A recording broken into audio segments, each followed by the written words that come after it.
I'm going to stay up here today because when I stay up here in the pulpit for this sermon, I've told you before, it either means it was a busy week and I didn't have time to memorize the sermon, or there's a lot of quotes, and there's a lot of stuff I want to read to you this week. There's some fun stories, and I want to be up here near them. What is the first lesson in real estate? Location, location, location, right?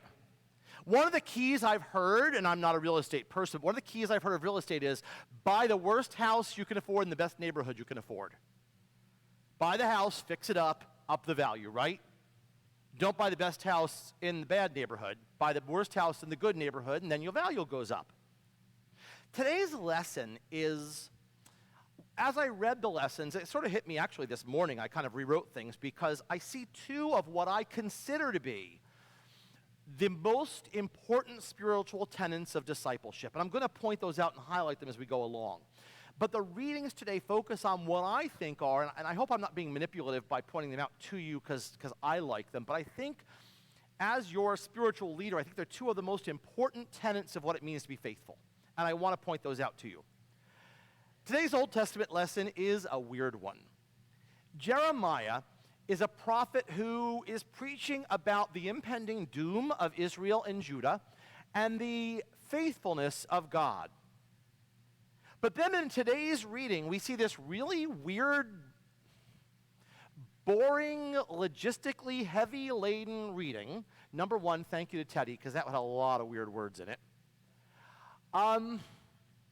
It was just a reading that was kind of dry.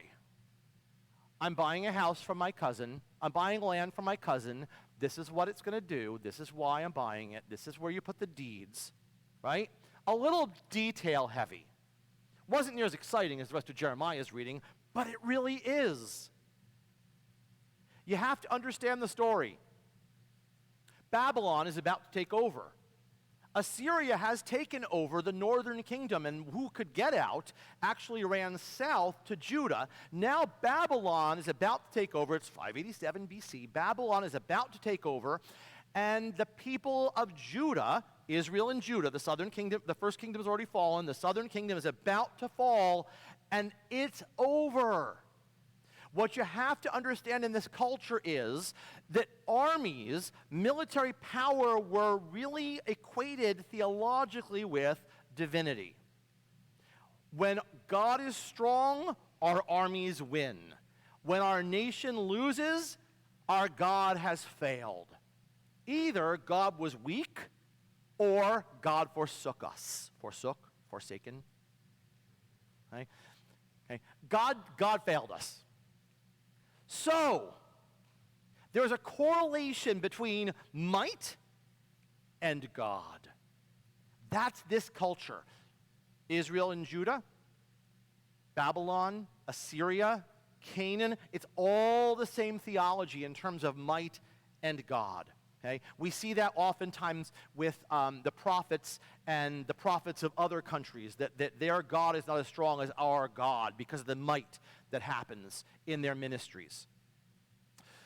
Why in this? Why would you buy land? Why would you go to all the purposes of buying a plot of land when you know that it's just a matter of time before your land is not yours anymore? Why would you invest in your enemy's future? Why would you do it? It makes no sense whatsoever until you realize that Jeremiah is a prophet, and what he's doing is really prophetic. It's not about investment. It's a message.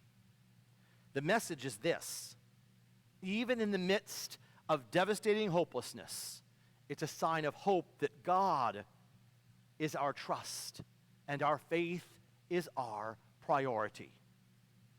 By buying land in a land that's going to be devastated, decimated, so much so that God even says through Jeremiah, it's not even good to fight it. You're just going to lose. It's preordained. Babylon's going to take over. You have nothing to gain. Just give it up. But in the midst of total devastation, God was still somehow going to be faithful.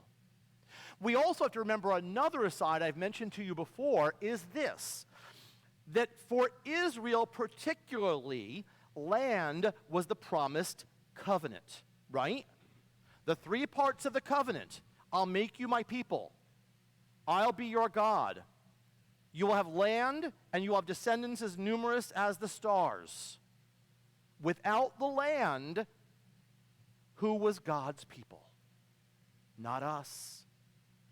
This covenant was given as a sign of God's promise that we were the chosen ones. If this land is taken from us, then maybe we were wrong. Maybe God somehow didn't choose us. And maybe we've not been right the whole time. Maybe God has truly walked away from God's people. Wow. Judah was not investing in the land because it was a good investment. Judah was investing in the land because God was worth investing in. The story of Jeremiah buying the land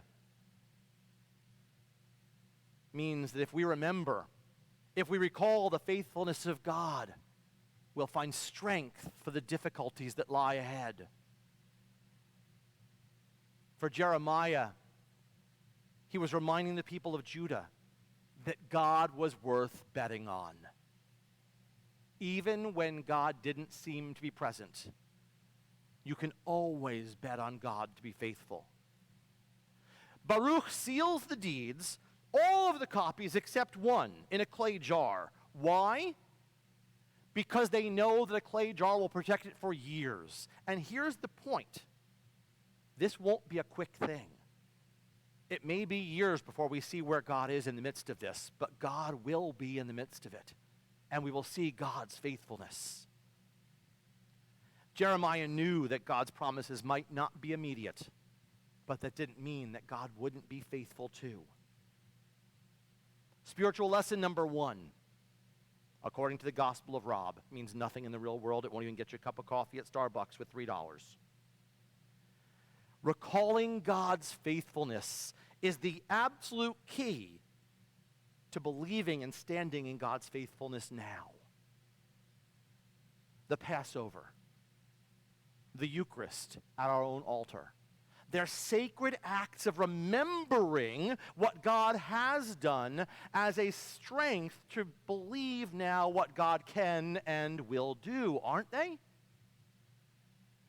I began to think about this today, and I'm not sure I should say this out loud because I've not formed the theology totally in my mind.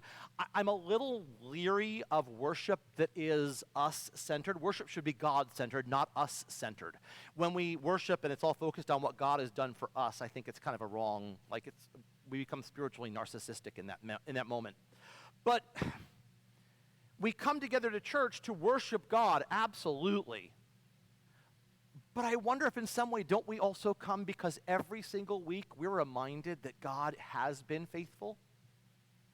Isn't our time together a reminder that God's faithfulness on Sunday morning can see us through Monday at 9 o'clock? Or those Tuesdays. You've had those Tuesdays, haven't you? The Mondayest Tuesday in the world, if you know what I mean. Somehow our time together is not just about worshiping God. I think in some ways it's also about coming together as a sacred reminder to tell ourselves and to tell each other the story of how God has been faithful, so that when the world gets rough on Wednesday or Thursday or Friday, we have the strength to make it through, because we know that the God who saw us through will be the God who sees us now. Now we go to the gospel lesson, the story of the rich man who was clothed in purple and fine linens.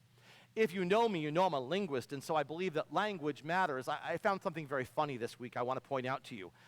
Purple is the clothing of royalty, the clothing of richness, okay? Purple was hard to make in Bible times, and so it was expensive, right? Supply and demand. It was expensive to make purple. So if you had purple, you had money. Lydia I think it was Lydia in the New Testament was described as a maker of purple, okay, purple fabrics. So purple meant money, it meant royalty, it meant richness. And fine linen. The word that's used in the Greek there for fine linen is actually the word that's used in Greek for fancy underwear. Don't you love that? He not only had fine linen, he had fancy underwear. In other words, he had really, really good stuff. I'm suspecting underwear was not something most people had in those days. Okay? It was fancy. This guy had it all. He feasted on sumptuous foods. It was amazing. His life was great. And then there was a man whose name was Lazarus. Not the Lazarus of Bethany. A different Lazarus. This Lazarus is, of course, just a metaphor. Lazarus stood at the gate, sat at the gate, poor, and just wanted to eat what fell from the man's table. In that culture, you didn't have a lot of utensils, and so what would happen is if you, when you ate greasy foods with your hands, you would take bread, and you would use the bread and dry your hands with the bread and get the grease off your hands, and the bread would get thrown away. And so he wanted the bread that fell from the man's table, just the greasy scraps of bread. He wasn't given those.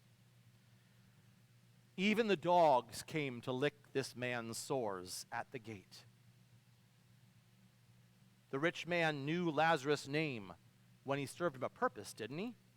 Father Abraham, please send Lazarus to dip his finger in the water and touch my tongue because I'm hot in the flames of Hades. Now, this is not a story about heaven and hell. It's a story really about how we live our lives in faithfulness that use our resources for those around us. The rich man knew Lazarus' name when it served his purpose, didn't he? Tell Lazarus then to go to my brothers and save him. He knew Lazarus' name when it benefited him, but every day he walked past him at the gate and never knew he existed. Never knew that he was even really a person to be honored or valued. Even the dogs showed Lazarus more attention than the man who had fancy underwear. The man who had every ability to change Lazarus' life and give him hope. The man who had every opportunity to make a difference in someone else walked by him every single day and pretended he wasn't there.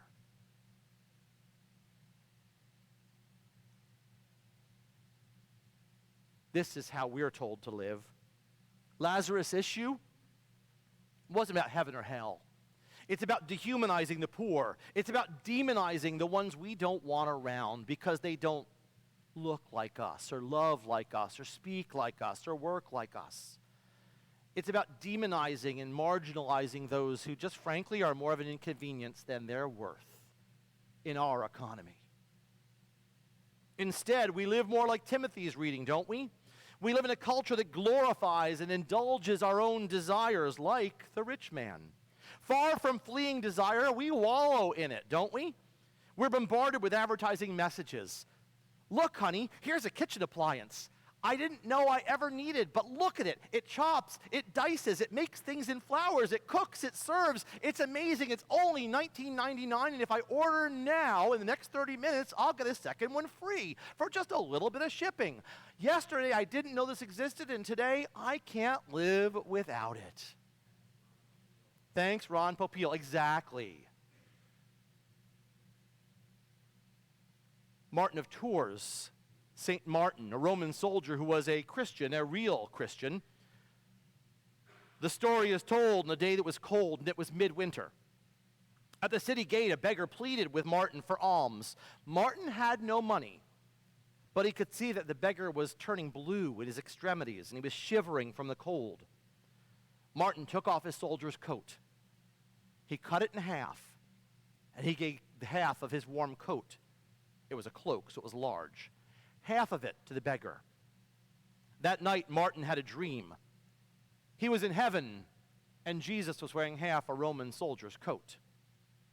The angels gathered around Jesus and asked him, Jesus, why are you wearing a ragged old coat like that? And Jesus said, my servant Martin gave it to me today when I needed it the most. Now, that's a legend, of course, but legends sometimes reveal a truth more deeply than facts ever can. Spiritual lesson number 2 from the Gospel of Rob, which means absolutely nothing in the real world and won't buy you a cup of Starbucks for $3. Living in remembrance of God's faithfulness to us means we actively and intentionally participate in fulfillment of God's faithfulness to others here and now. Let me repeat that. Living in remembrance of God's faithfulness means it's not just about me. It means I am intentionally participating in the fulfillment of God's faithfulness to others around me. We participate in God's plan of salvation and wholeness to those in need. A Turkish story is told of Nasreddin Hoxha, who was born in what is now Turkey in the early 13th century. And he quickly developed a strong reputation for a quick wit, particularly against those who were pompous windbags, as the story says. The rich, the haughty, the proud. One of the stories about Hoxha concerns a beggar. It goes like this. The beggar was given a piece of bread, but with no butter, no jam, no gravy, no sauce to put on it, just dry bread. Hoping to get something to go with his bread, the beggar went to a nearby inn and knocked on the door and asked for a handout. The innkeeper said to him, "No." He turned him away, but the beggar sneaked into the kitchen through the back door, and he saw a large pot of soup cooking over the fire. The beggar took the piece of bread, put it over the steaming pot of soup, hoping to capture just a bit of the flavor from the steam that rose from the soup kettle. Suddenly, the innkeeper seized the man, took him by the arm, and accused him of stealing the soup. "I took no soup," the beggar said. "I was only smelling the vapor." "Then you must pay for the smell," the innkeeper said. The poor beggar had no money, so the angry innkeeper dragged him before the Qadi, who was the judge. Now, Nasreddin Hoxha was at the time serving as the Qadi, the judge, and he heard the innkeeper's complaint and the beggar's explanation. "So," he said, "you demand payment for the smell of your soup?" "Yes," the innkeeper said. "Then I myself will pay you. I will pay you for the smell of your soup with the sound of my coins."